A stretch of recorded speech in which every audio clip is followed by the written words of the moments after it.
Hari Bol, Hari Bol, Hari Hari Bol.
Govinda Madhava Govinda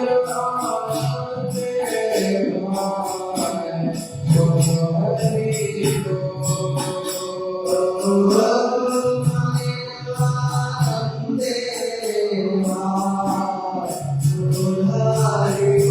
Bol, Hari Bol,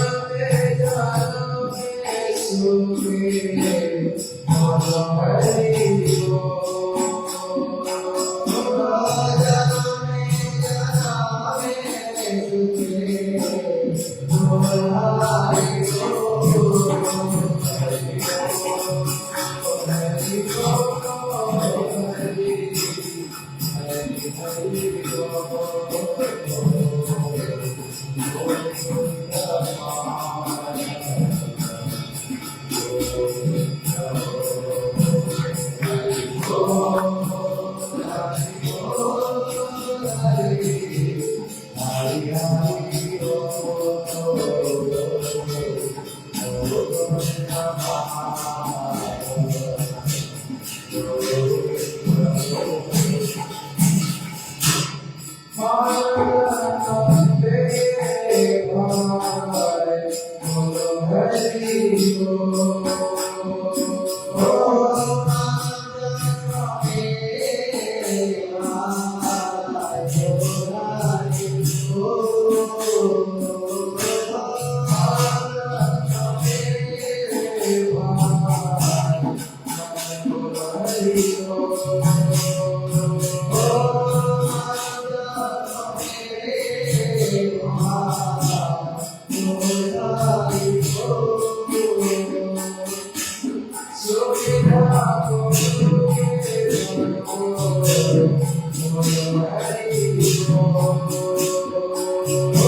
Toda kita menolak.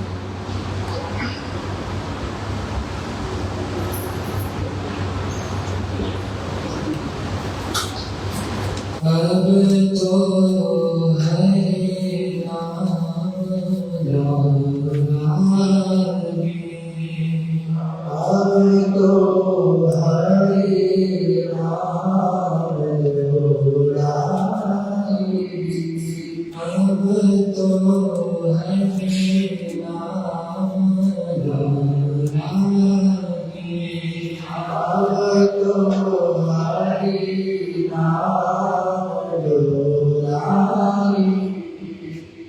हो सब जग को यह माखन चोरा, सब जग को यह माखन चोरा, सब जग को यह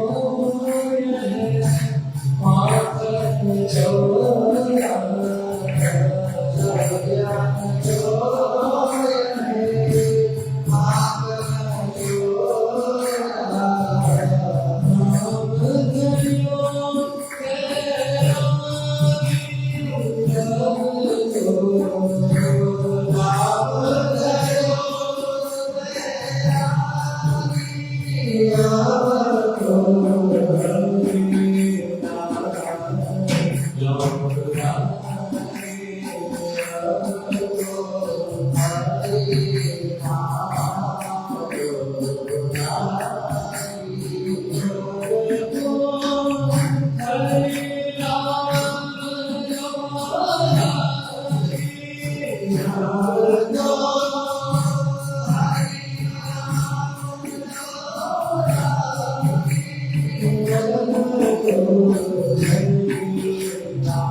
नमो विष्णुपादाय राधिकाय प्रियात्मने श्रीश्रीमद्भक्तिवेदान्त नारायणीति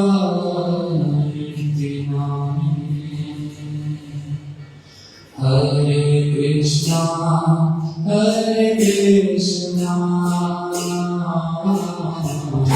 कृष्णा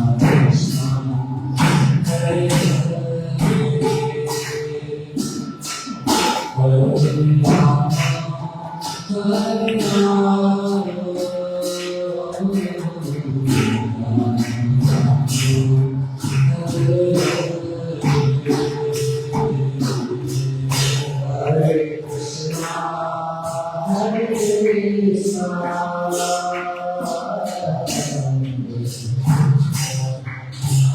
Krishna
हरे हरे हरे कृष्णा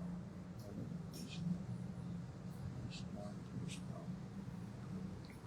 हरे हरे हरे राम राम राम हरे हरे।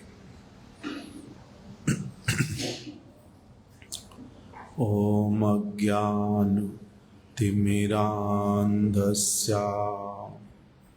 ज्ञानाञ्जनशलाकया चक्षुरुन्मीलितं येन तस्मै श्रीगुरवे नमः। वाञ्छा कल्पतरुभ्यश्च कृपा सिन्धुभ्य एव च पतितानां पावनेभ्यो वैष्णवेभ्यो नमो नमः। श्री कृष्ण चैतन्य प्रभु नित्यानंद श्री अद्वैत गदाधर श्रीवासादि गौर भक्त वृंद। हरे कृष्णा कृष्णा कृष्णा हरे हरे हरे राम राम राम हरे हरे।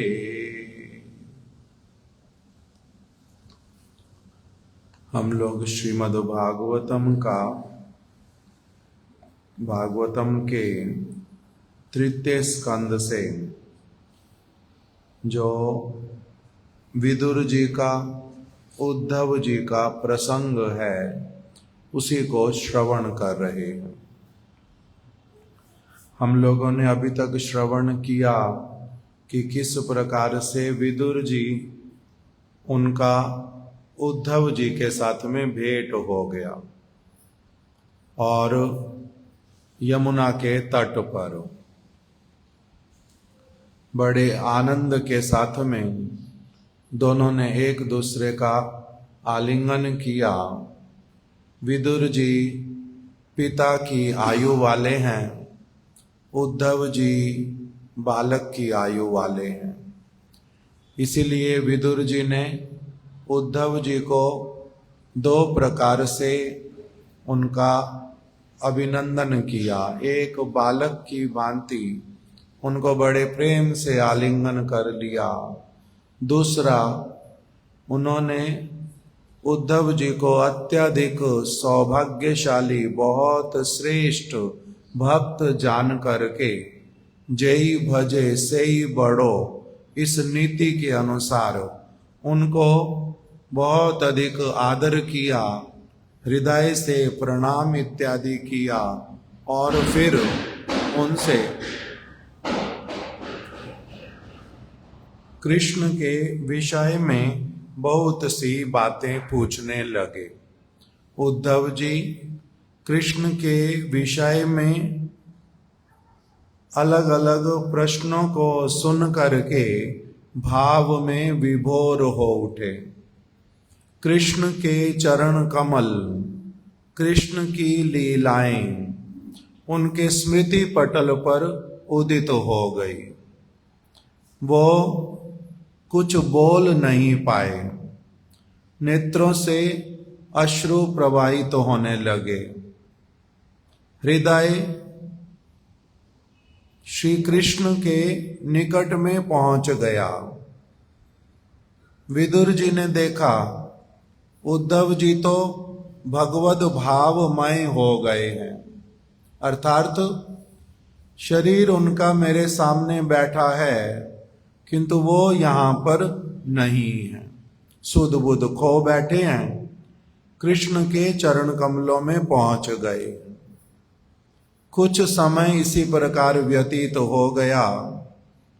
उद्धव जी क्रमशः फिर इस जगत में आत्मलोक में आ गए, जो भागवत में लिख दिया कि महात्मा उद्धव वो नित्य लीलामय भगवत धाम से भगवान के धाम में ही प्रविष्ट हो गए थे।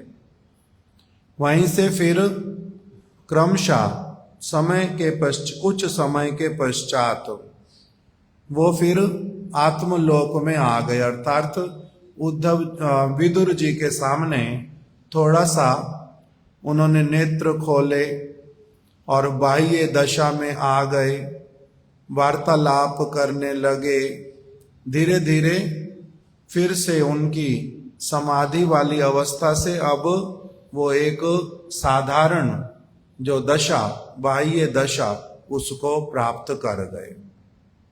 और उन्होंने विदुर जी को बतलाना प्रारंभ किया कि हे विदुर जी, आपने तो सनातन पुरुष पर ब्रह्म श्री कृष्ण, उनके भ्राता बलराम इत्यादि के विषय में प्रश्न किया। आपने कितने सारे भक्तों के विषय में वार्तालाप पूछी, संवाद पूछा, किंतु मैं आपको क्या बतलाऊं।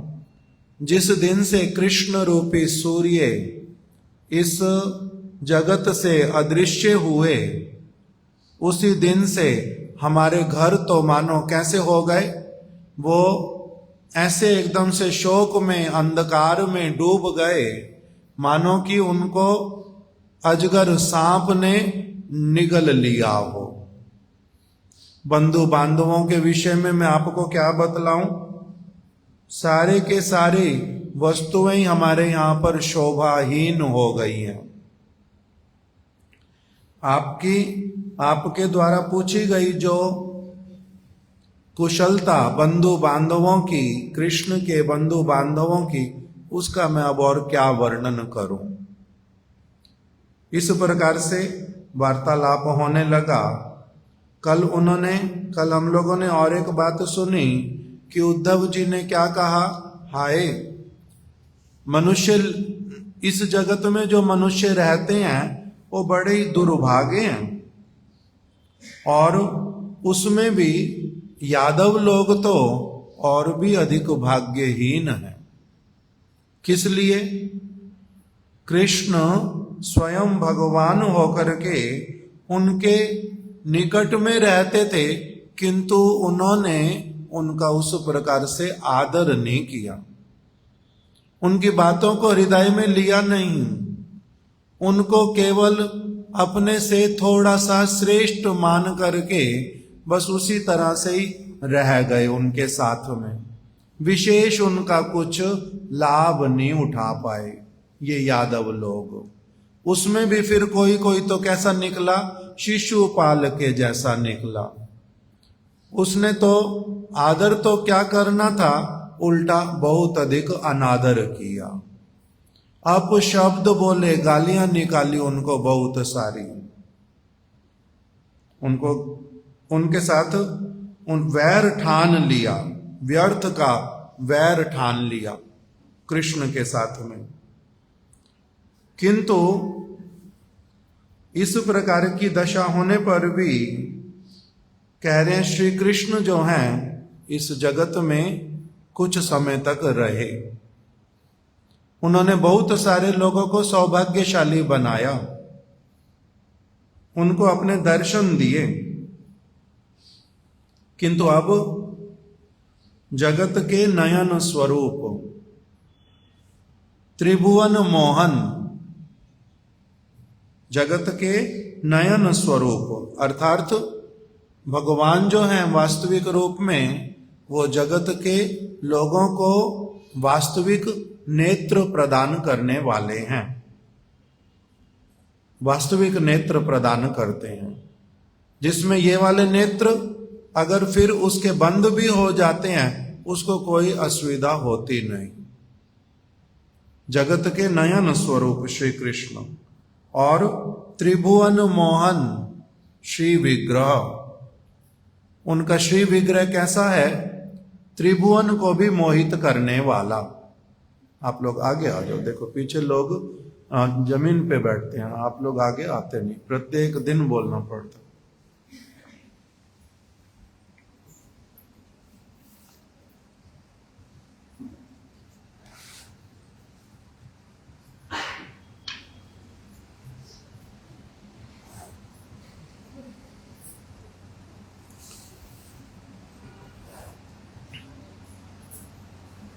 श्री कृष्ण का विग्रह है त्रिभुवन मोहन। इस प्रकार से वर्णन करने लगे। कह रहे हैं भगवान ने इस संसार में, इस जगत में योग माया के प्रभाव से अपने जिस मूर्ति को प्रकटित किया था, श्री कृष्ण मूर्ति को, वो कैसी थी? इतनी अधिक मनमोहक थी। श्री कृष्ण की मूर्ति इतनी अधिक मनमोहक थी। मूर्ति मतलब श्री कृष्ण साक्षात जब विराजमान थे, वो इतनी उनकी मूर्ति, उनका जो श्री विग्रह कृष्ण इतने मनमोहक थे कि अपने स्वरूप को देख करके श्री कृष्ण भी मोहित हो जाते थे, विस्मित हो जाते थे कि मेरा अंग अंग किस प्रकार से सुंदर है, कैसा गठित है, अंग अंग सोना सरस सलोना। अपने ही श्री अंगों को देख करके विस्मित हो जाते थे, इतना मनमोहक उनका स्वरूप था। अर्थात सौभाग्य और सौंदर्य की चरम सीमा था।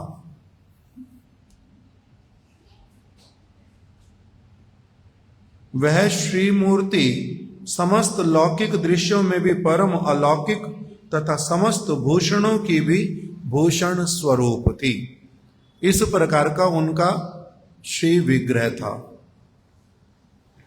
फिर कह रहे हैं कि अहो विदुर जी, आपने तो स्वयं भी देखा था ना, जिस समय श्री कृष्ण युधिष्ठिर महाराज जी के राजसूय यज्ञ में उपस्थित हुए थे। युधिष्ठिर महाराज जी ने राजसूय यज्ञ किया था, उस समय आप भी वहां पर विराजमान थे।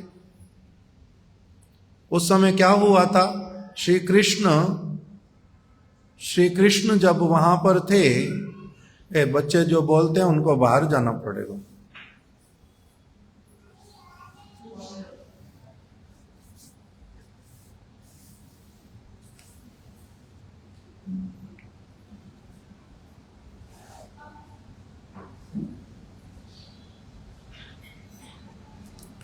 श्री कृष्ण के राजसूय यज्ञ में भगवान श्री कृष्ण के उस नयनों को आनंदित करने वाले रूप को देखकर, श्री कृष्ण का रूप ऐसा था कि अधिकांश लोग उस रूप को देख करके एकदम से कैसे हो जाते थे? परम आनंदित। कोई वार्तालाप नहीं हुआ, कोई आदान प्रदान भी हुआ नहीं। केवल अगर कृष्ण सामने उनको दिखलाई भी पड़ जाते थे तो उसी के द्वारा ही अपने आप सबके हृदय में आनंद छा जाता था। उनके उस रूप को देख करके उस समय जो जो व्यक्ति वहां पर थे राजसूय यज्ञ में, वो सभी लोग एक ही स्वर में बार बार कह उठते थे कि ओ मानव सृष्टि के विषय में विधाता की जितनी भी निपुणता थी वह सब इस मूर्ति को प्रकाशित करने में ही समाप्त हो गई। अर्थात विधाता ने अपनी सारी की सारी जो कुशलता, प्रवीणता, जो एक्सपर्टीज थी, विधाता ने अपनी सारी एक्सपर्टीज जो है पूरी तरह से इस श्री कृष्ण स्वरूप को प्रकटित करने में ही नियुक्त कर दी, लगा दी। फिर उद्धव जी कहने लगे वो श्री कृष्ण जो हैं अनुराग पूर्ण हास परिहास आमोद प्रमोद और लीलामय चितवन से सम्मानित होकर श्री कृष्ण के अनुराग पूर्ण हास परिहास, श्री कृष्ण क्या करते थे? ब्रज की बात अब बतला रहे हैं। उनकी चितवन से सम्मानित होकर ब्रज सुंदरियां अभिमानवती हो जाया करती थी। कह रहे श्री कृष्ण के अनुराग पूर्ण हास परिहास, श्री कृष्ण गोपियों के साथ में क्या करते थे? हास परिहास, मजाक करते थे, बहुत प्रकार के हास परिहास। और कैसे वाले?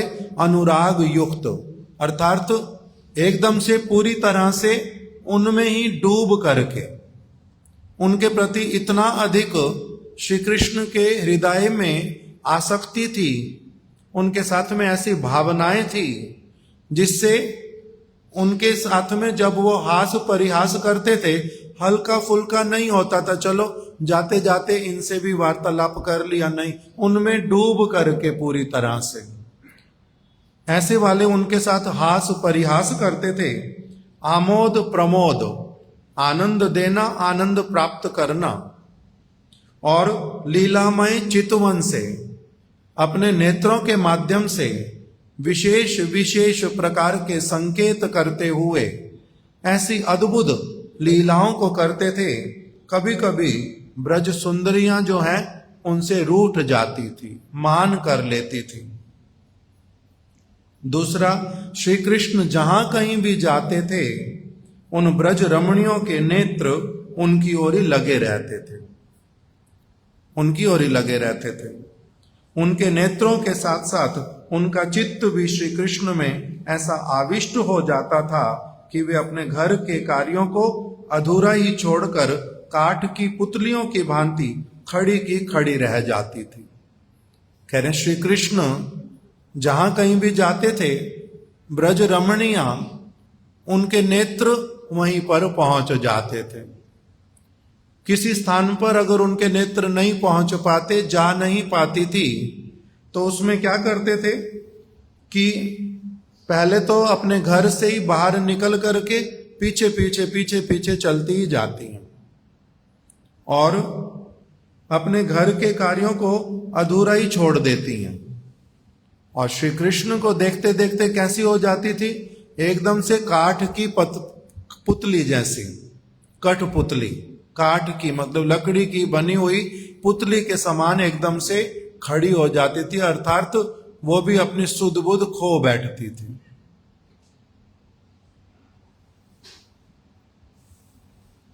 फिर कह रहे हैं कि ये जो श्री कृष्ण है ना विदुर जी, श्री कृष्ण जो हैं ये चित और अचित के ईश्वर हैं, भगवान हैं ये श्री कृष्ण। यादवों ने उनको उस प्रकार से समझा नहीं, किंतु ये सभी वस्तुओं के ईश्वर।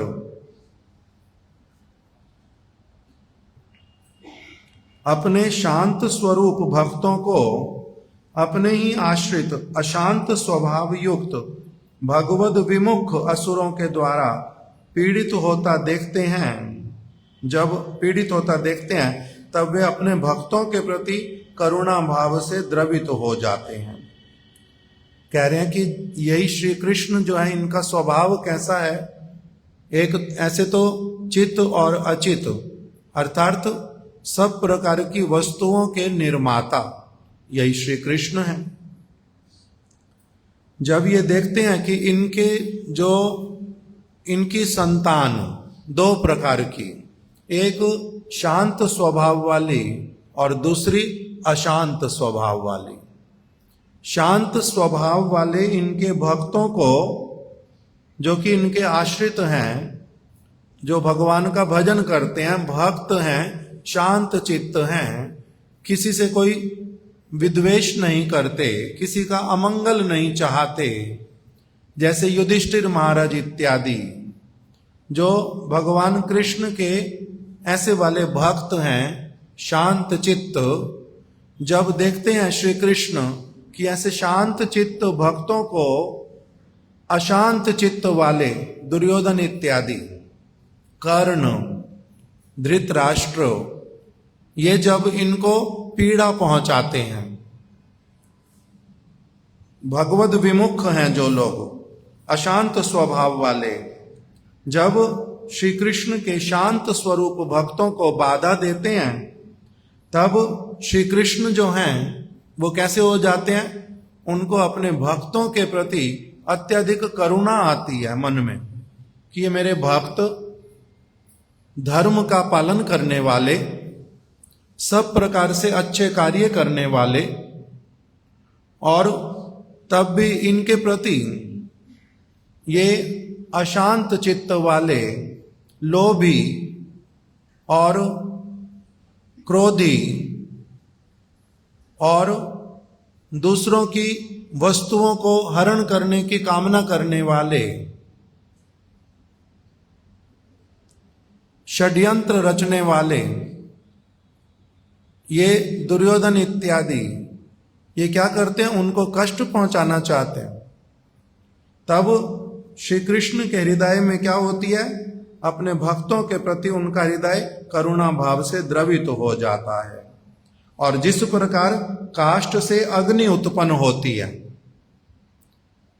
अग्नि दिखलाई तो नहीं पड़ती काष्ठ में, किंतु जैसे काष्ठ से अग्नि उत्पन्न होती है, उसी प्रकार अजन्मा होने पर भी श्री कृष्ण ऐसे अजन्मा हैं, किंतु अजन्मा होने पर भी वे अपनी कला, महत सृष्टा, कारणाब्दिशाई के अंश के रूप में भिन्न भिन्न अवतार लेकर प्रपंच में अवतीर्ण होते हैं।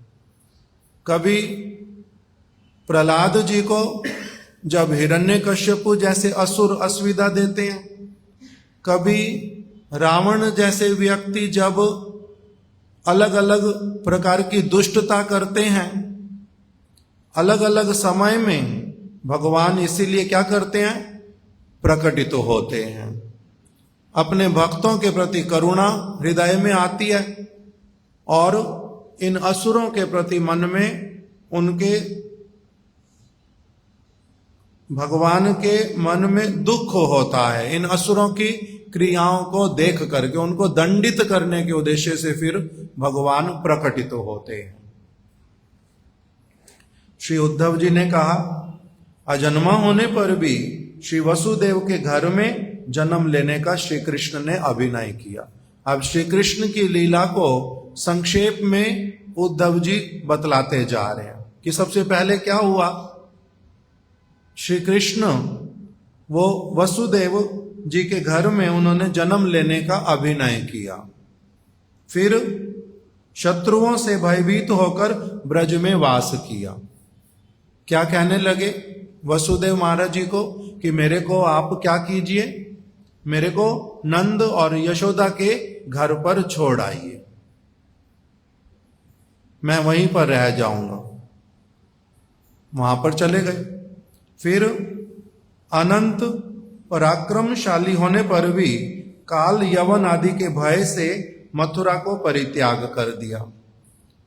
फिर कह रहे हैं कि एक समय ऐसा आया कि जिस समय कृष्ण मथुरा में आ गए, मथुरा में वास करने लगे, किंतु वहां से भी एक बार क्या किया, काल यवन आदि के भय से मथुरा को छोड़ करके परित्याग करके चले गए। कह रहे हैं श्री कृष्ण की विचित्र विचित्र लीलाएं हैं। किस लिए? कह रहे हैं ऐसे एक है अजन्मा, अजन्मा होने पर भी फिर जन्म लिया, पहली बात। दूसरा, जो काल के लिए भी काल स्वरूप हैं, जिनसे काल भी भयभीत होता है, जिनसे काल भी भयभीत होता है, वो फिर भयभीत होकर के क्या कर रहे हैं, वो शत्रुओं से, जिस शत्रु को कंस इत्यादि को उन्होंने क्या किया, स्पर्श करने मात्र से ही उसको मार डाला, उससे भय कर रहे हैं। ये कैसी कैसी लीलाएं की श्री कृष्ण ने, ये बड़ी अद्भुत है। तो और अनंत पराक्रमशाली हैं, उनका पराक्रम कैसा है, कृष्ण की शक्तियां किस प्रकार की हैं, अनंत पराक्रमशाली। एक मुहूर्त में कितने ब्रह्मांडों की सृष्टि कर देते, और एक ही मुहूर्त में कितने ही ब्रह्मांडों का ध्वंस कर देते। कैसे बलशाली हैं। पूतना नाम की राक्षसी, वो अपना इतना बड़ी थी, 10,000 हाथियों का बल था उसमें, किंतु वो कैसी हो गई, इनको अपने स्तन से हल्का सा भी इधर उधर हिला तक भी नहीं पाई। इतने पराक्रमशाली श्री कृष्ण, कहां कहां उनका बल जो है वो दिखलाई पड़ता है। और उन्होंने क्या किया, काल यवन के भय से मथुरा छोड़ करके चले गए। ये विचित्र लीलाएं। फिर कह रहे हैं कि जब श्री कृष्ण जो है मथुरा में आए थे ना, वृंदावन से मथुरा में जब श्री कृष्ण आए थे, उन्होंने क्या किया था, उन्होंने देवकी और वसुदेव उनके चरणों की वंदना करते हुए बोला, हे पिताजी, हे माताजी, कंस के भय से अत्यधिक भयभीत होकर मैं आपकी सेवा नहीं कर सका, मैं आपकी सेवा नहीं कर पाया। मैंने जन्म तो लिया आपके यहां पर, किंतु फिर मैं कहां चला गया, मैं तो चला गया गोकुल में। मैं कंस के भय से भयभीत हो गया था, इसलिए मैं चला गया था। इस प्रकार की बात अपने मुख से बोलने लग गए। आप मेरे इस अपराध पर ध्यान ना देकर मुझ पर प्रसन्न हो जाओ। ऐसी बात उन्होंने अपने मुख से बोल दी देवकी और वसुदेव जी को। मैं आपकी सेवा नहीं कर पाया, इसलिए मेरा दोष हो गया, किंतु फिर भी तो मैं आपका बालक ही हूं, इसलिए आप मेरे दोष पर, मेरे अपराध पर ध्यान ना देकर मुझ पर प्रसन्न हो जाओ। श्री हरि के इन अद्भुत चरित्रों को स्मरण करते हुए मेरा चित्त अत्यंत दुखित हो जाता है कि ये भगवान होकर के किस किस प्रकार की चीजें कहते हैं, करते हैं। वो सारा कुछ जो है मेरे को एक अलग प्रकार की परिस्थिति में ले जाकर के खड़ा कर देता है।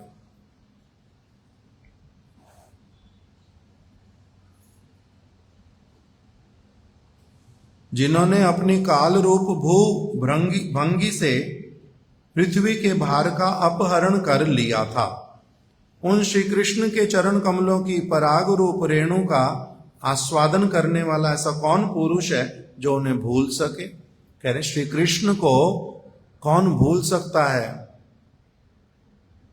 कौन भूल सकता है श्री कृष्ण को। उन्होंने क्या किया था,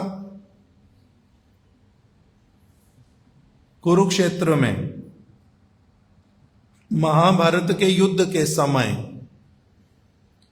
अभी अर्जुन ने युद्ध प्रारंभ भी किया नहीं, उसी समय श्री कृष्ण ने उनको क्या दिखला दिया कि देखो आप युद्ध करो या नहीं करो, इन सब का तो मैंने पहले से ही वध कर दिया है, आप अभी देख लो। श्री कृष्ण ने अर्जुन को विश्व रूप दिखलाते हुए सब युद्ध का परिणाम क्या होगा, अभी युद्ध हुआ नहीं है, 18 दिन युद्ध चला। 18 दिन पहले ही श्री कृष्ण ने पूरी तरह से दिखला दिया, देखो जो युद्ध में क्या क्या हुआ है, किस किस की मृत्यु हो गई है, मैंने किस किस का जो गति है उसको कौन सी गति मैंने प्रदान कर दी है, क्या सब स्थिति है, सारा कुछ दिखला दिया था 18 दिन पहले। और फिर क्या कहा था अर्जुन को, निमित्त मात्रम भवेत शव्य शाची। अर्जुन देखो ये सारा कुछ तो होने वाला है, मैंने तुम्हें दिखला दिया है, अब तुम केवल क्या बात बन जाओ, निमित्त मात्रम भवेत शव्य शाची। आप क्या करो, केवल निमित्त बन जाओ।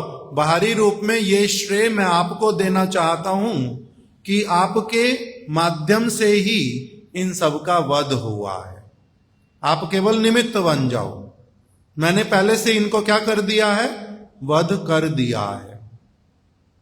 इस प्रकार से कह रहे हैं जिन्होंने क्या किया, काल रूप भ्रू भंगी के द्वारा उनके लिए महाभारत में उन सब विरोधियों का वध करना कैसे था?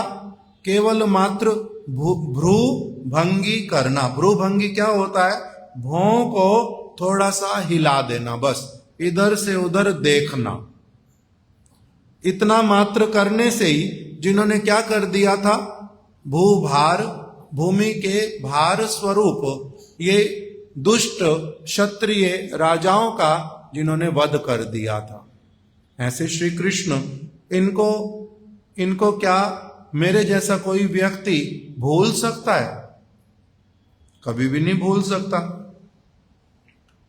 आपने हे विदुर जी युधिष्ठिर के राजसूय यज्ञ में जब आपने साक्षात अपनी आंखों से देखा था, दृष्टवा भवद भीर ननु राजसूये, राजसूय यज्ञ में आपने अपने नेत्रों से देखा था, आपने अपनी आंखों से देखा था। क्या देखा था?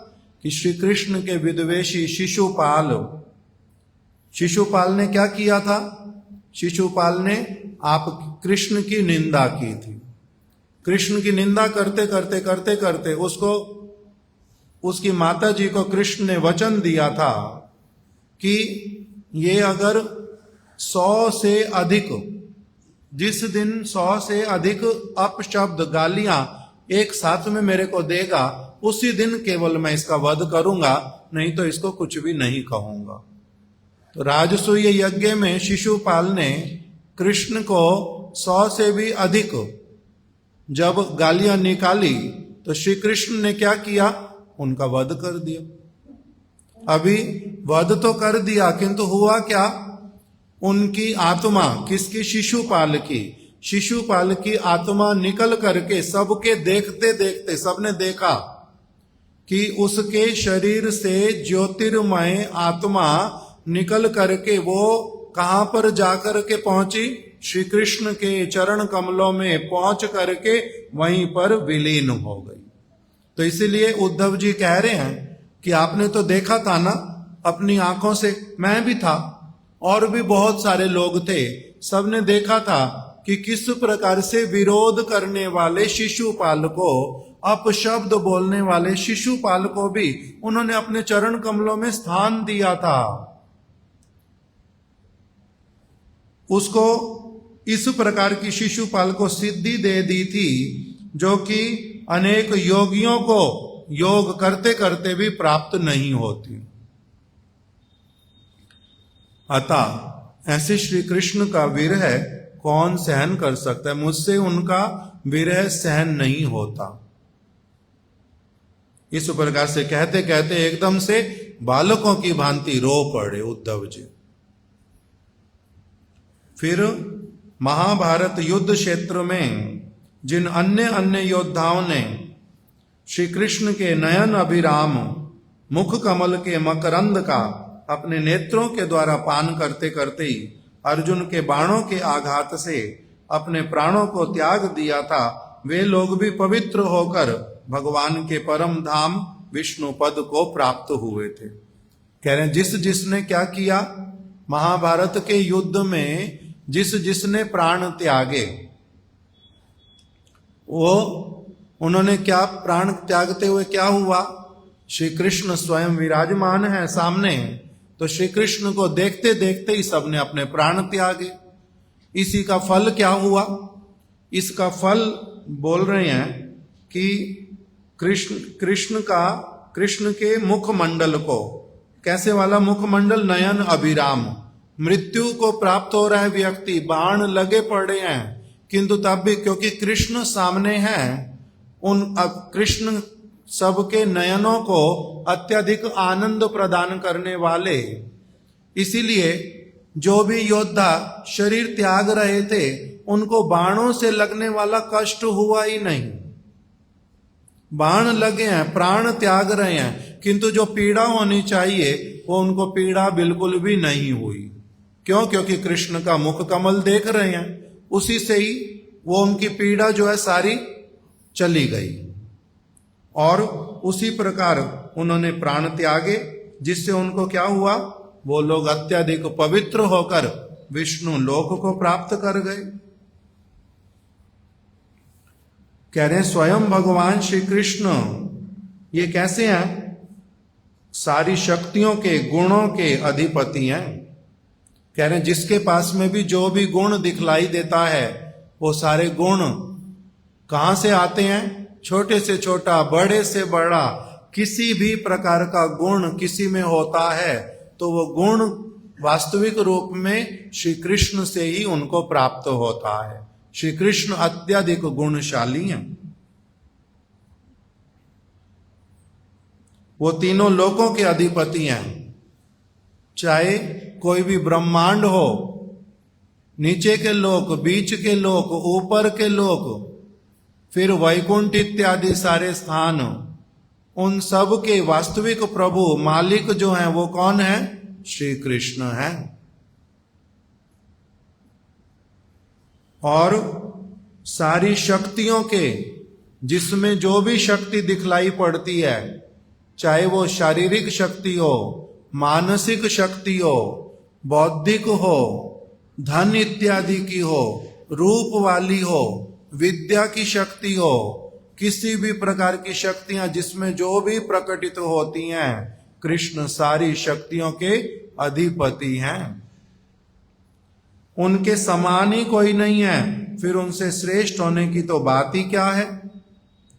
कह रहे श्री कृष्ण जो हैं ऐसे वाले हैं, उनके समान ही कोई नहीं हो सकता। सारे उनसे क्या हैं? छोटे हैं। उनके समान ही कोई नहीं हो सकता। उनसे श्रेष्ठ होने की बात तो फिर हो ही नहीं सकती। वे परमानंद स्वरूप हैं। परम आनंद जो है एकत्रित होते होते, घना होते होते जो स्वरूप धारण करता है वही तो श्री कृष्ण है। श्री कृष्ण परमानंद स्वरूप हैं और वे अपने स्वरूप में ही परिपूर्ण काम हैं। उनको बाहर से किसी भी वस्तु की, किसी व्यक्ति की, किसी और वस्तु की आवश्यकता नहीं पड़ती। वो अपने आप में ही परम संतुष्ट रहते हैं। इसीलिए असंख्य लोकपाल इत्यादि, इंद्र, ब्रह्मा इत्यादि उनके निकट में जाते हैं पूजा उपहार लेकर के। अपने मुकुट उनके चरणों में, उनकी चरण रखने वाली चौकी पर वो लगा लेते हैं। इस प्रकार से उनकी स्तुति करते हैं। कह रहे एक और श्री कृष्ण ये सारे ब्रह्मांडों के अधिपति, सारी शक्तियों के मूल, सारे गुणों के भंडार और स्वयं भगवान, इस प्रकार के होने पर भी फिर जब क्या करते हैं? लीला करते हैं, अजन्मा होके जन्म लेते हैं और भयभीत होते हैं किसी से, अथवा किसी को कहते हैं मेरे को भूख लगी, कुछ खाने के लिए दे दो। ये उनकी अद्भुत अद्भुत लीलाएं।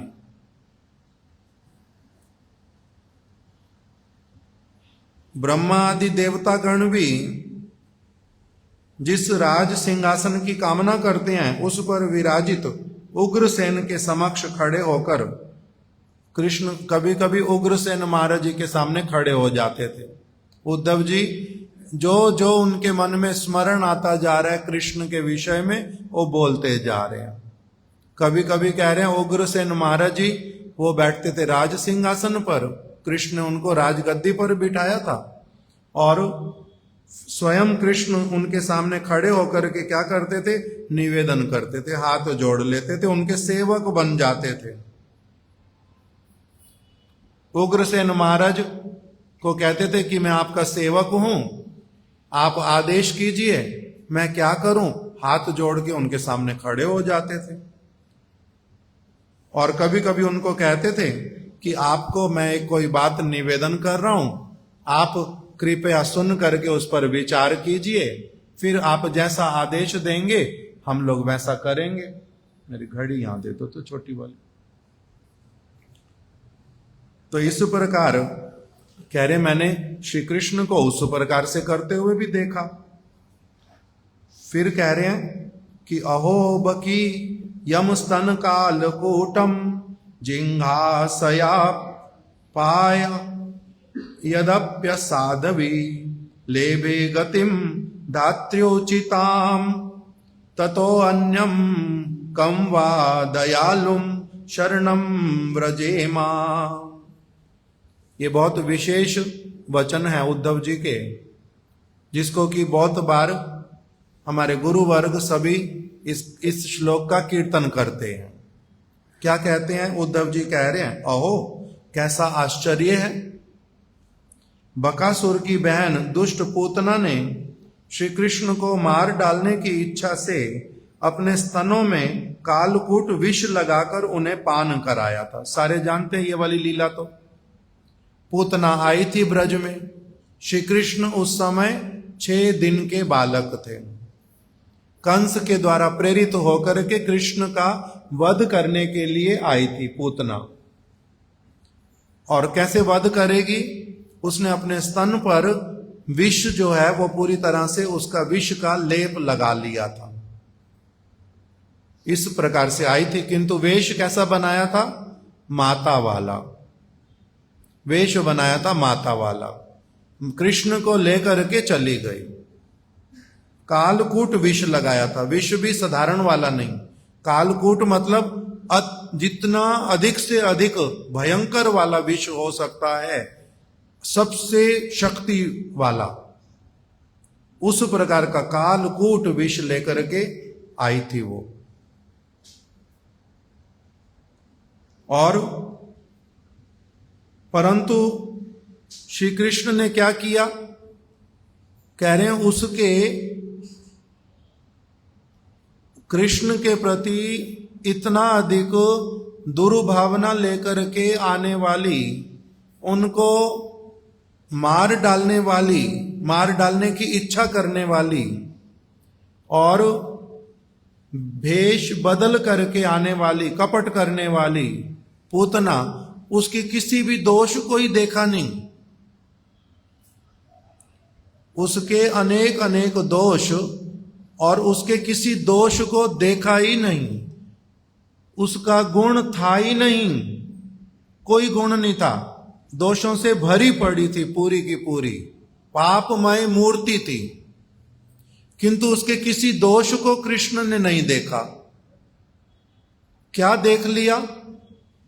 उसने जो कपट माता वाला वेश बनाया, उसी वेश को देख करके ही उसके प्रति कैसे हो गए?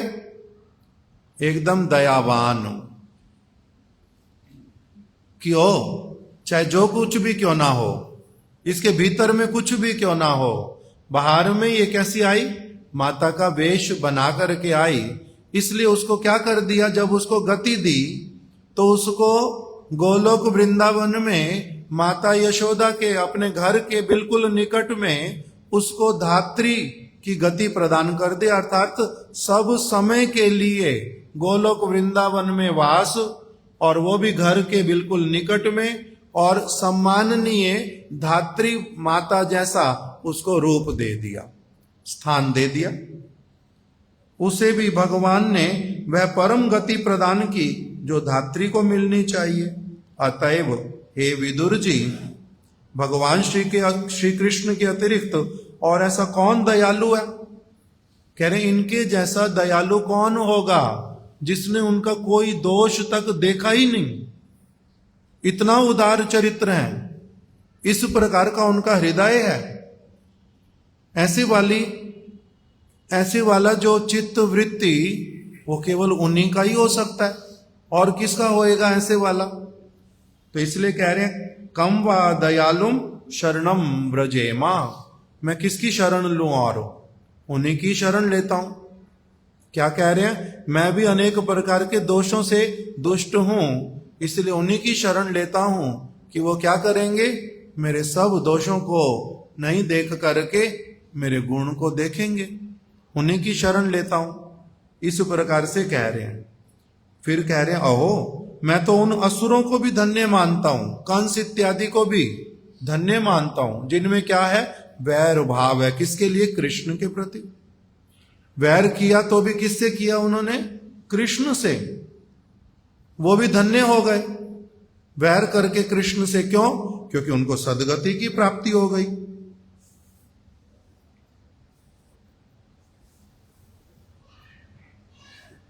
फिर कह रहे हैं भगवान श्री कृष्ण जो है ना, ब्रह्मा की प्रार्थना से, ब्रह्मा जी की प्रार्थना से पृथ्वी का भार उतारने के लिए ही इस जगत में आए थे। वसुदेव देवकी के यहाँ कृष्ण ने जो जन्म लिया, उससे पहले क्या हुआ था, ब्रह्मा जी गए थे पृथ्वी के साथ में। ये वाली कथा भी दशम स्कंद भागवत में आती है, जब कृष्ण जन्म लीला का वर्णन आता है। जन्म से पहले पृथ्वी देवी जो है दुखी होकर के गाय का रूप धारण बना करके ब्रह्मा जी के पास गई थी कि मैं पर्वतों के भार से मैं असुविधा नहीं अनुभव करती, कितनी जनसंख्या हो जाए उससे मेरे को कोई असुविधा नहीं होती, किंतु जब दुष्ट लोग मेरे ऊपर विचरण करते हैं ना, उसके द्वारा मेरे को बहुत अधिक असुविधा होती है। ये दुष्ट राजाओं का भार मैं सहन नहीं कर पाती, इसलिए ब्रह्मा जी के सामने पृथ्वी जाकर के रोई थी। और फिर ब्रह्मा जी पृथ्वी को और देवताओं को लेकर के भगवान के पास में गए थे। तब भगवान ने उनको आकाशवाणी से केवल वचन दिया था, आप चिंता मत करो, आप अपने स्थान पर जाओ, पृथ्वी को भी सांत्वना दो, कुछ समय के बाद ही मैं स्वयं आकर के पृथ्वी का जो भार है उसको हरण कर लूंगा। वचन दिया था। तो यही उद्धव जी बोल रहे हैं कि इसीलिए भगवान, ये भी एक कारण कि कंस के कारागार में वसुदेव की पत्नी देवकी के गर्भ से अवतीर्ण हुए। उस समय कंस के भय से अत्यंत भयभीत पिता वसुदेव ने नंद बाबा के ब्रज में उनको पहुंचा दिया था। वहीं पर ही श्री कृष्ण ने क्या किया, एकादश समास तत्र गूढ़ार्ची स बलो आवसत। 11 वर्ष तक, एकादश अर्थात 11 वर्षों तक श्री कृष्ण कहाँ रहे, ब्रज में रहे। किसके साथ में, स बलो आवसत अर्थात बलराम जी के साथ में 11 वर्ष तक ब्रज में रहे। गूढ़ार्ची मतलब इतना गूढ़ रूप में वहां पर रहे कि उनको बाहर के किसी व्यक्ति ने उनको कुछ पता भी चला नहीं कि 11 वर्ष से भगवान इस पृथ्वी पर लीला कर रहे हैं, किसी को भी बाहर में बिल्कुल पता ही चला नहीं। इस प्रकार से वो वहां पर रह गए नंद बाबा के ब्रज में। उनका प्रभाव ब्रज के बाहर कहीं पर भी प्रकटित नहीं हुआ। फिर और एक समय की लीला बता रहे हैं। सर्वव्यापक भगवान श्री कृष्ण बछड़ों का पालन करने वाले ग्वाल बालों के साथ मिलकर बछड़ों को चराते हुए यमुना के तट पर स्थित पक्षियों के कलरव से गुंजित सुरम्य हरे भरे वृक्षों से मंडित उपवन में क्रीड़ा करते हुए विचरण किया करते थे। कह रहे वृंदावन कैसा है, वृंदावन उसके विषय में बतला रहे हैं कि श्री कृष्ण जब बालक हैं उस समय वो क्या करते थे, अपने गोप बालकों के साथ में गैयाओं को ग्वाल बालों के साथ मिलकर के बछड़ों को चराने जाते थे। पहले जब छोटी आयु है उस समय केवल बछड़ों को लेकर के जाते हैं। अपने जैसे ही उनके साथ में कौन है, ग्वाल बाल है, मंडली बना करके जाते हैं, आनंद पूर्वक जाते हैं, अद्भुत अद्भुत वेश बना करके जाते हैं। कोई बांसुरी बजाता है, कोई सिंगा बजाता है और कोई ताल में ताल देता है, कोई नृत्य करता है, कोई गाता है, कोई पगड़ी लगा करके जाता है। गैयाओं को हाँकने के लिए लाठी हाथ में लेते हैं, उस लाठी को कभी ऊपर उछालते हैं, कभी नीचे करते हैं। कभी वन में वृक्षों को देखते हैं, वृक्षों के ऊपर चढ़ते हैं, फलों को तोड़ करके लाते हैं, एक सखा दूसरा सखा एक के ऊपर एक खड़े होकर के फलों को तोड़ते हैं। उस प्रकार से अनेक अनेक लीलाएं की। वो वृंदावन कैसे वाला, कह रहे पक्षियों के कलरव से गुंजित, अनेक अनेक पक्षी, मयूर, कोकिल, भ्रमर, पपीए, शुक, शारी, अनेक पक्षी मिलकर के सब समय क्या करते, इतना मधुर कलरव करते हैं इतना मधुर कलरव, बड़े बड़े ऋषि मुनि वो क्या बन जाते हैं, ये पक्षी बन करके ब्रज में वास करते हैं और अत्यंत मधुर कलरव करते हैं। जब कृष्ण वहां पहुंचते हैं ऐसा प्रतीत होता है मानो इनको देखने से एकदम से आनंद से झूम उठते हैं और गाते गाते बोलते हैं स्वागतम स्वागतम स्वागतम। उस प्रकार से बड़े प्रेम से गुंजार करते हैं। और वहां पर वृक्ष कैसे हैं, कह रहे हैं सुरम्य, अत्यंत सुंदर पत्तों वाले, अत्यंत सुंदर पुष्प वाले, अत्यंत सुंदर फलों वाले। किसी भी ऋतु का कोई भी ऐसा फल नहीं है जो वहां पर मिलता नहीं। बसंत ऋतु सब समय विराजमान, सब प्रकार के पुष्प, एकदम से सुगंध, वायु जब प्रवाहित होती है धीर समीरे यमुना तीरे, यमुना के तट पर धीर समीर में जब वायु प्रवाहित होती है इतना सुगंध युक्त, उसके लिए कह रहे हैं सुरम्य, हरे भरे वृक्षों से मंडित उपवन में क्रीड़ा करते हुए। वहां पर श्री कृष्ण क्या करते हैं, कभी एकदम से कुश्ती खेलते हैं, कभी व्यायाम करते हैं और कभी जमुना जी के जल में कूद करके जल के लिए क्रीड़ा करते हैं, कभी जमुना जी के तट पर बैठ करके वन भोजन करते हैं, कभी एकदम से वृक्ष की ओट लेकर के विश्राम करते हैं, वहीं पर ही भूमि में लोट पोट खाते हैं। अनेक अनेक प्रकार की लीलाएं करते हुए श्री कृष्ण ब्रज में विचरण करते हैं। इस प्रकार से उद्धव जी एक के पश्चात एक श्री कृष्ण की अनेक बातों का स्मरण करते हुए विदुर जी को कृष्ण लीला जो है वो सुनाते जा रहे हैं। अब हम इससे आगे कल श्रवण करेंगे। वांछा कल्प तरुभ्यश्चा कृपा सिंधुभ्या एव च पतितानां पावनेभ्यो वैष्णवेभ्यो नमो नमः।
व्रजे प्रसिद्धं नवनीतचौरं गोपाङ्गनाथं चतुर्योगचूरम्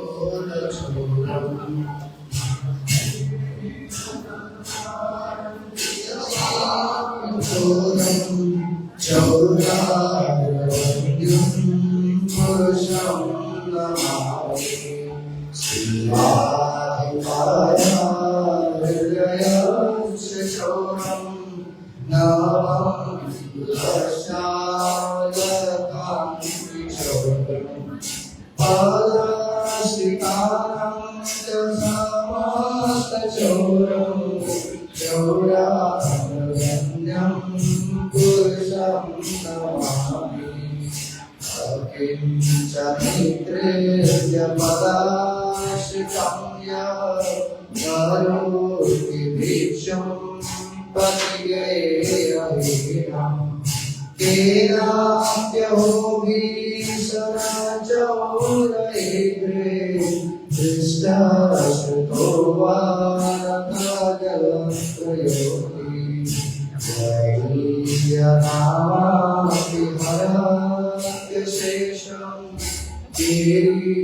सारापि पापराशि आश्चर्यरूपो चमूलहित्रे कृष्णश्रुतो मानवयातगामि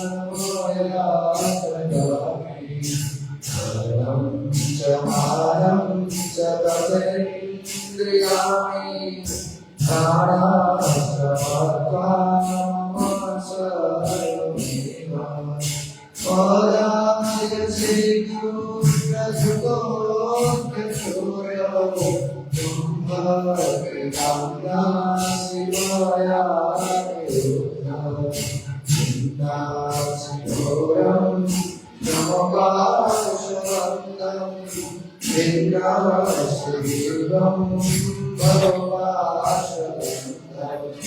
Cindasi sarvasya sarvabandham Jaiva manomata vidam tuvadam Ammana seda masanasi yore Ara vedo namae vata Lamasme jora hare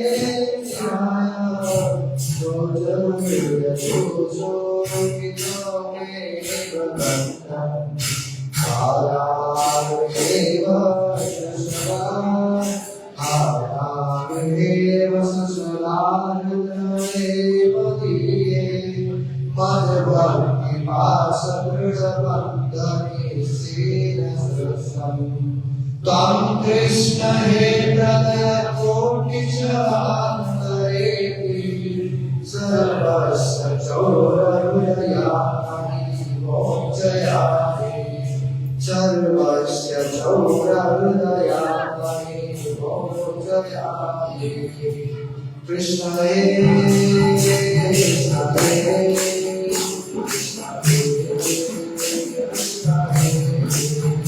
Krishna he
Krishna he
Shri Shrimad Bhaktivedanta सिद्धांत गोस्वामी गुरु महाराज की जय।